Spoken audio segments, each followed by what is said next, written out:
Téléspectateurs, téléspectatrices, mesdames, mesdemoiselles, messieurs, votre émission Bonjour l'Afrique du côté du web. Pour la première fois, je reçois Madame Kimbembe. Madame Kimbembe, si je puis me permettre, je dirais Maître bonjour. Bonjour. Maître, c'est un plaisir pour moi de vous retrouver dans cette émission. Effectivement, Maître, il y a des choses qui se passent aujourd'hui au Congo. J'aimerais avoir votre avis déjà sur le déroulement de l'élection présidentielle. Votre avis, Maître, s'il vous plaît, qu'est-ce que vous en pensez sur tout ce qui s'est passé au Congo?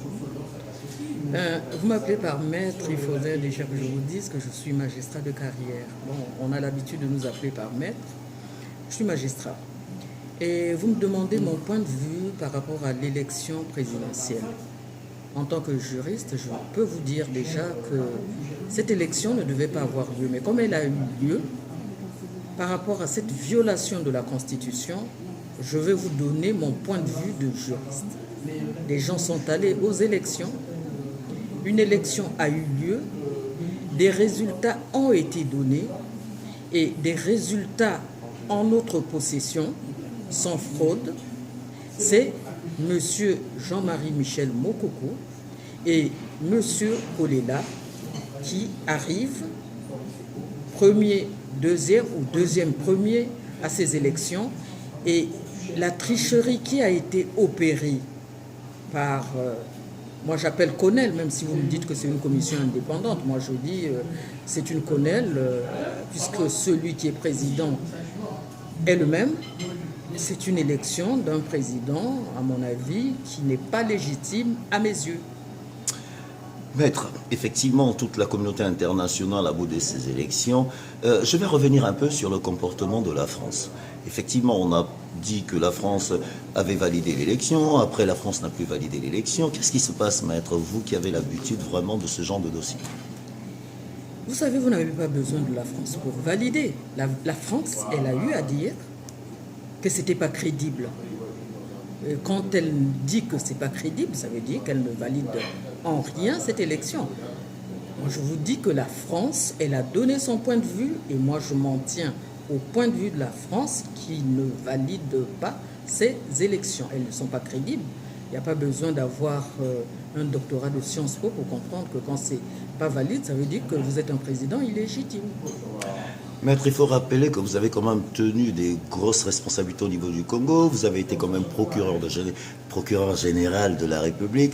Maître, quand vous voyez le comportement aujourd'hui du procureur de la République qu'on appelle Okongakala, Maître, qu'est-ce que vous pouvez nous dire? Parce que vraiment, nous trouvons ça scandaleux pour cette génération qui arrive derrière. Est-ce que vraiment nous avons une justice au Congo, Maître? Mais vous savez, dans ce cas, vous me permettez de parler de moi-même. Parce que vous dites que j'ai été procureur général. Oui, j'ai fait une belle carrière, sans intervention de X, Z, Y, sans être politique. Le magistrat n'est pas un politique. Le magistrat, c'est celui qui applique la loi ou celle qui applique la loi. Vous savez, j'ai cherché à appliquer la loi parce que j'étais à la Cour des comptes. Et ça m'a valu mon départ de la Cour des comptes avec un conseil de discipline bien appliqué parce que tout simplement, il fallait laisser les fraudeurs. Nous sommes dans un pays où vous n'avez pas de justice. La preuve, je suis magistrat, d'avoir dénoncé les fictifs dans l'armée et dans l'enseignement, ça m'a valu un départ. Alors quand Okongakala s'en prend à des innocents, vient pour décerner des mandats d'arrêt, que le ministre Mabiala, qui est un avocat, me permette de le dire, nous n'avons pas de justice dans ce pays. J'en dirai pas plus, mais nous n'avons pas de justice. Maître, revenant sur la diaspora, effectivement, je vous ai vu la première fois sur la conférence de presse du général Mokoko, vous étiez à côté de Mapingo. À ma grande surprise, je ne vous ai plus jamais revu et je vous ai vu samedi à l'Assemblée générale qu'il y a eu concernant le général Mokoko. Maître, vos impressions de tout ce qui se passe aujourd'hui à la diaspora? Vous savez, je ne me déplace pas comme ça. Quand je me déplace, c'est que je crois à ce que je fais, parce que je suis une femme de principe. Je suis venue, effectivement, c'était au palais de justice, c'était symbolique, parce que je suis un haut magistrat et il fallait que j'y aille. Je suis venue à cette assemblée générale parce qu'il fallait soutenir M. Mokoko. C'est un homme de principe, c'est un homme intègre.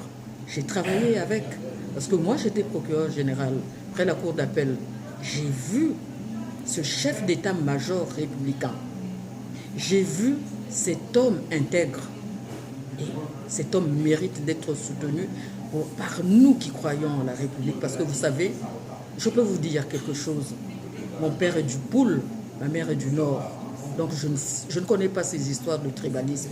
Et quand vous avez un homme intègre qui prône l'unité d'un pays, qui veut du développement de ce pays, je crois que la moindre des choses, c'est d'aller soutenir ceux qui soutiennent ces idées, et ça fera de telle sorte que tous, au moins, comme à l'époque où nous étions ici, étudiants et étudiantes, de penser à notre pays et d'y aller pour le développer. Maître, effectivement, je vous ai revu samedi 28 mai, parce que bon, il y a quand même une assemblée nationale, effectivement, il s'est passé beaucoup de choses. Je vous ai regardé, je vous ai vu à un moment, je sais pas, j'ai regardé dans votre regard, maître, on dirait que vous n'étiez pas contente. Qu'est-ce qui s'est passé, maître? Cette assemblée, déjà, qu'est-ce que vous en pensez? Ben, c'est une assemblée comme toutes les assemblées, mais moi je vais vous dire quelque chose, je suis une femme de principe. Je connais tout le monde. C'est comme la République, je la connais. Quand quelqu'un parle, je saisis. Et bon, il faut calmer les choses, il faut faire de telle sorte que tous, là où nous sommes, surtout la diaspora, vous voulez que je vous dise, nous à notre époque, on pensait Congo. Nous étions dans l'AEC. Quand nous nous retrouvions, c'était pour penser Congo. C'était pas pour venir boycotter, c'était pour combattre quelque chose. Parce que nous avions l'amour de ce pays. Et ce que je vais demander à la diaspora, c'est que quand elle se retrouve, notamment ceux qui soutiennent des femmes ou des hommes intègres, moi je donne l'exemple de Général Mokoko parce que j'ai travaillé avec, d'arriver avec des idées constructives et de faire que ces idées puissent prospérer. C'est la raison pour laquelle, vous avez vu, à un moment donné, j'étais un peu perplexe en me disant, mais attendez, on parle de quoi? Parce que dans ce pays, on se connaît, hein. On ne vient pas pour distraire les autres. Et même quand on ne dit rien, rien que le regard suffit pour dire à la personne, écoutez, arrêtez de distraire les autres. Parce que les moments sont graves. Pensons à vous, vous qui êtes nos enfants. Pensez aussi aux petits-enfants qui vont arriver. Le Congo est un pays commun et il n'appartient à personne. Maître, on va revenir sur la justice, parce qu'effectivement, la justice a des problèmes aujourd'hui au Congo. Personne n'y croit à cette justice. Maître, moi, d'après ce que j'ai appris, en ma qualité déjà de journaliste, si je puis me permettre, maître, et surtout, fils de policier, je sais qu'on envoie quelqu'un en prison, on passe toujours par un procureur de la République. Aujourd'hui, j'ai un ami de Facebook qui m'a dit, vous rencontrez Maître Kimbembe, posez la question à Maître, est-ce qu'il est possible d'envoyer quelqu'un en prison sans passer par un procureur de la République? Envoyer quelqu'un en prison, déjà quand vous passez par le procureur de la République, écoutez, lui n'a pas le droit de vous envoyer en prison. Pourquoi il va vous envoyer en prison? Lui ne vous envoie pas en prison. Si l'affaire est complexe, il vous envoie devant un juge d'instruction, c'est le juge d'instruction qui vous envoie en prison. Si l'affaire est si simple que ça, si c'est un flagrant délit, immédiatement vous êtes devant un tribunal. Mais maître, les 3/4 de nos prisonniers sont en prison envoyés par un procureur de la République. On n'a pas vu un juge signer une arrestation. Qu'est-ce qui se passe, maître, finalement, dans cette justice? Pour cette justice, moi je peux vous dire, il y a un problème de formation. Il faut former les gens. Et puis, c'est dommage quand je vois un procureur se lever pour dire qu'il décerne un mandat d'arrêt contre un tel. Écoutez, vous savez, le procureur, quand il vient, même dans les nations qu'on appelle civilisées, c'est pour nous expliquer ce qui s'est passé. C'est pas pour venir menacer. Le procureur n'est pas ce shérif qui arrive pour... non, je vais vous dire, nous rendons la justice au nom du peuple congolais. Parce que ceux qui le font aujourd'hui, imaginez-vous que demain, on le leur fasse. Ils ne seront pas contents. La procédure, elle est là. Quand l'OPJ vous ramène l'individu, le suspect, c'est à vous de voir. Si l'affaire est complète, vous l'envoyez devant le juge d'instruction. Quitte au juge d'instruction de l'interroger et de l'envoyer en prison. Si elle est si simple que ça, vous l'envoyez devant un tribunal et c'est au tribunal. Il n'y a pas des mandats de dépôt décernés par un procureur de la République. Ça n'existe pas. Alors moi je suis un peu étonnée aujourd'hui de voir que tout se passe autour d'un procureur de la République qui fait la pluie et le beau temps et je suis convaincu qu'en suivant, il va dire, ben voilà, Madame Kimbembe, il faut décerner un mandat d'arrêt contre elle. Mais vous savez, c'est bien de le faire, mais il ne faut jamais oublier que le magistrat rend la justice au nom du peuple congolais. Et le peuple congolais qui nous envoie là, ce n'est pas pour pouvoir humilier, ce n'est pas pour pouvoir décerner des mandats d'arrêt contre des innocents. Maître Kimbembe, non, ben oui, je vais rester sur maître parce que effectivement, je ne savais plus s'il fallait dire maître ou madame la procureure ou monsieur le président. Maître, il se passe aujourd'hui beaucoup de choses. Vous avez suivi tout ce qui se passe dans la diaspora depuis des années. Nous allons prochainement pour une assemblée générale pour valider le bureau parce que c'était provisoire. Ça sera dans 3 semaines, maître. Qu'est-ce que vous pouvez dire à toutes les personnes qui étaient là dans cette assemblée du général Moukoko, qui a été réussie parce que nous avons quand même eu un président. Quand je dis nous, je parle de tous les amis de Moukoko. Qu'est-ce que vous pouvez dire pour la prochaine réunion, l'assemblée générale qui arrive, maître? Ce que je peux dire aux dames, aux demoiselles et aux messieurs qui étaient là, si nous sommes arrivés à nous retrouver, c'est parce que nous croyons aux idées du général Moukoko.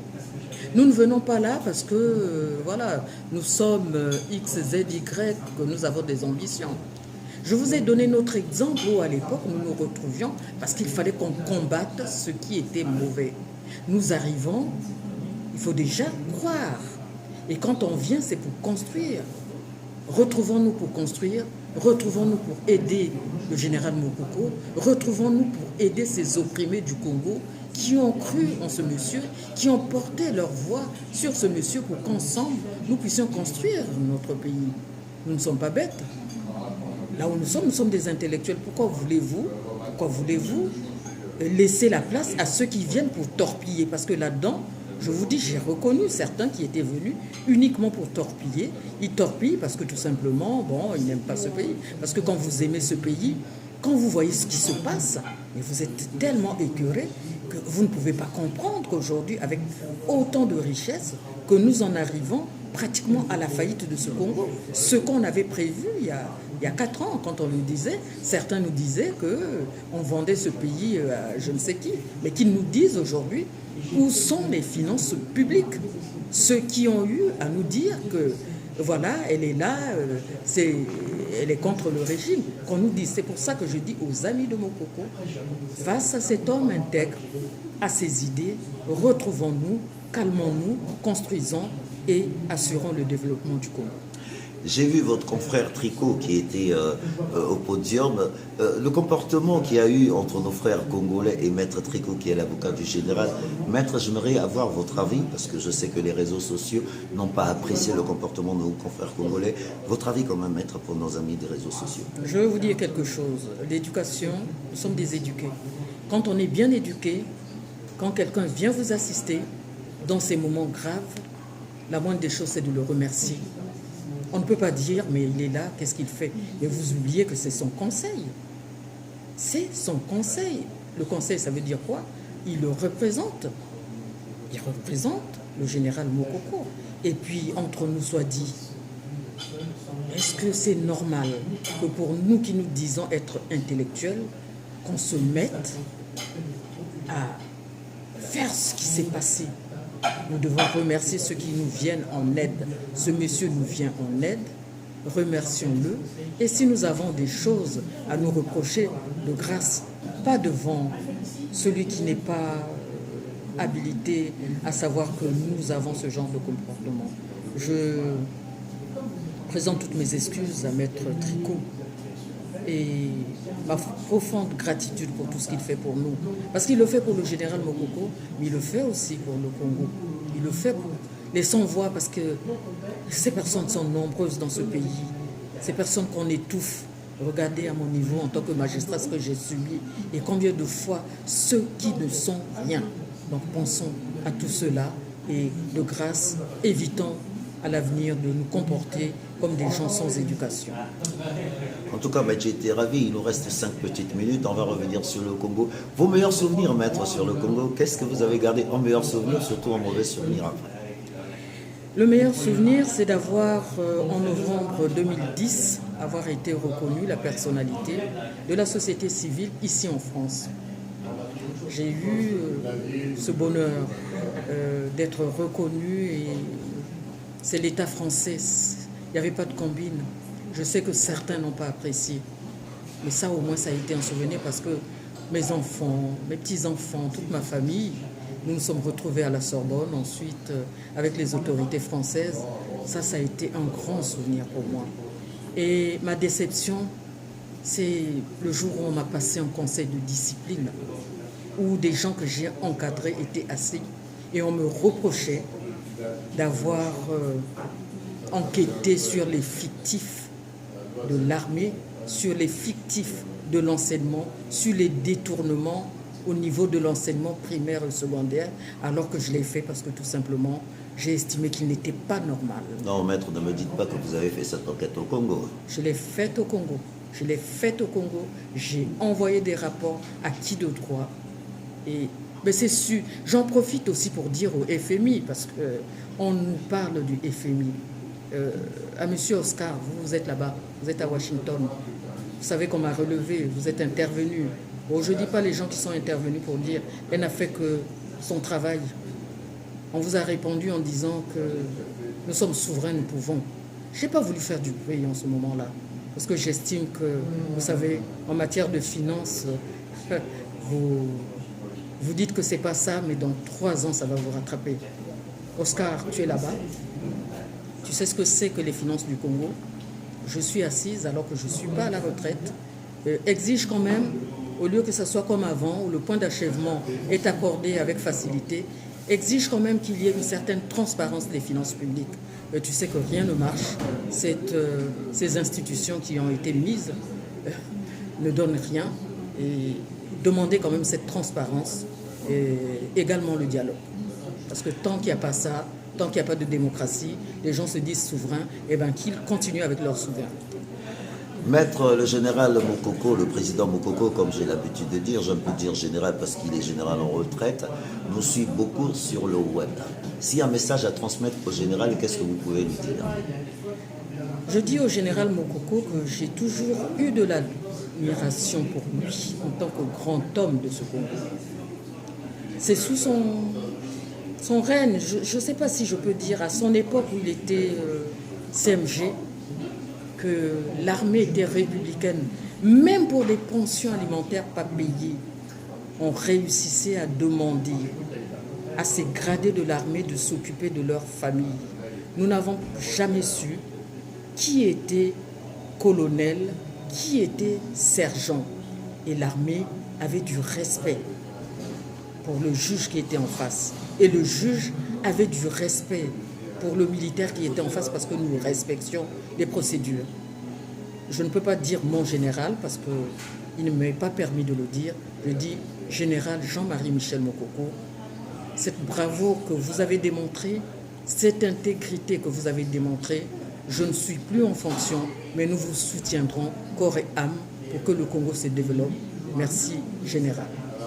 Et au nouveau président de la diaspora qui vient de nommer en qualité de président des amis de Mokoko, qu'est-ce que vous pouvez dire au docteur Pandi?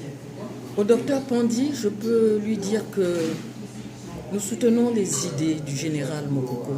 C'est la raison pour laquelle je suis avec vous. L'intégrité.